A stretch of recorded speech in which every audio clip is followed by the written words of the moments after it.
அடுத்ததாக, ஒரு முஸ்லீம் அல்லாத உணவகம் ஹலால் இறைச்சியை வழங்குவதாக சொன்னால் நாம் அவர்களை நம்பி அவர்களின் உணவகத்தில் உண்ணலாமா? அல்லது முஸ்லீம் அல்லாத உணவகங்கள் ஹலால் இறைச்சியை வழங்குவதாக சொன்னாலும் நாம் அவற்றை முற்றிலுமாக தவிர்க்க வேண்டுமா அப்படின்னு சொல்லி நவீதுங்கிற சகோதரர் கேட்குறார். பொதுவாக ஒருத்தருடைய கூற்றில் நமக்கு திருப்தி இருந்தால் அவருடைய கூற்றை ஏற்றுக்கொள்ளலாம். முஸ்லீம் அல்லாதவர் கடை வச்சுருக்காரு, அவர் என்ன செய்கிறாருன்னு கேட்டால், நாங்கள்லாம் அறுக்கிறது கிடையாதுங்க, உங்கள் மோதினார் தான் வந்து அறுத்துட்டு போகிறாரு அப்படிங்கிறார்.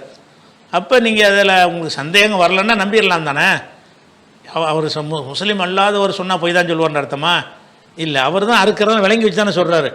நாங்கள் முறைப்படி அறுத்துருக்கிறவங்க, நீங்கள்லாம் சாப்பிட்ணுங்கிறதுக்காக தான் பள்ளிவாசலில் போய் மோதினாரை கூப்பிட்டு வந்தால் நாங்கள் அறுப்போம்.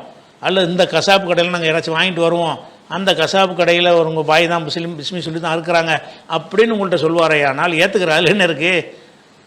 முஸ்லீம் அல்லாதவர்னா போய் தான் சொல்லுவாரா? அவர் நடந்ததை சொல்கிறாரு உங்களுக்கு. ஆனால் பொய் சொல்லுவார்னு பிறகு ஏதாவது சந்தேகத்தின்படி உங்களுக்கு வந்தால் தவிர்த்து கொள்ளுங்கள்.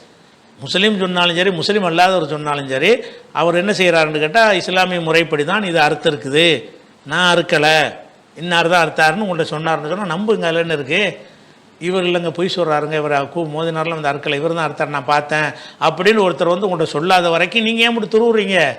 துருவி சேர்க்க முடியுமா? எதையா துருவுறதுக்கு மார்க்கத்தில் அனுமதி இருக்கா? துருவி பார்க்கவே கூடாது. சொல்கிற நம்பணுமே தவிர எப்போ துருவணும்னு கேட்டால் அதுக்கு மாற்றமான ஒரு இருக்குன்னா, இல்லை அது கிரவுண்ட் இல்லாத சொல்கிறாருன்னு வைங்க.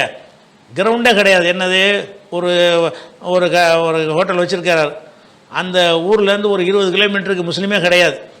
அங்கே சொல்கிறாரு முஸ்லீம் தான் வந்து டெய்லி வந்து அறுத்துட்டு போகிறாருங்கிறாரு. இது சாத்தியம் இல்லை. இவர் நம்மளை வியாபாரத்துக்காக விளங்குமா இல்லையா?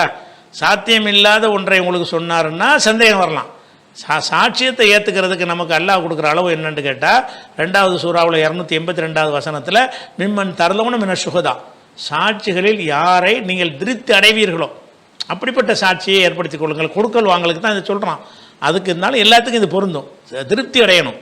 அப்போ ஒருத்தர் என்ன செய்கிறாருன்னு கேட்டால், இல்லைங்க உங்கள் பாய் தான் அறுத்துட்டு போகிறாங்க, பிஸ்மில்லா சொல்லி தாங்க அறுக்கிறது, முறைப்படி அறுத்தாங்க, நாங்கள் வியாபாரம் பண்ணுறோன்னு சொன்னார்னா நம்புங்க, நல்லா நம்பிட்டு போங்க. அதில் என்ன இருக்குது? நம்மளை துருவி பார்க்க சொல்லி அது கிடையாது தானே, மார்க்கத்தில் சட்டம் இல்லையில, அது விளங்கிக்க வேண்டியதான்.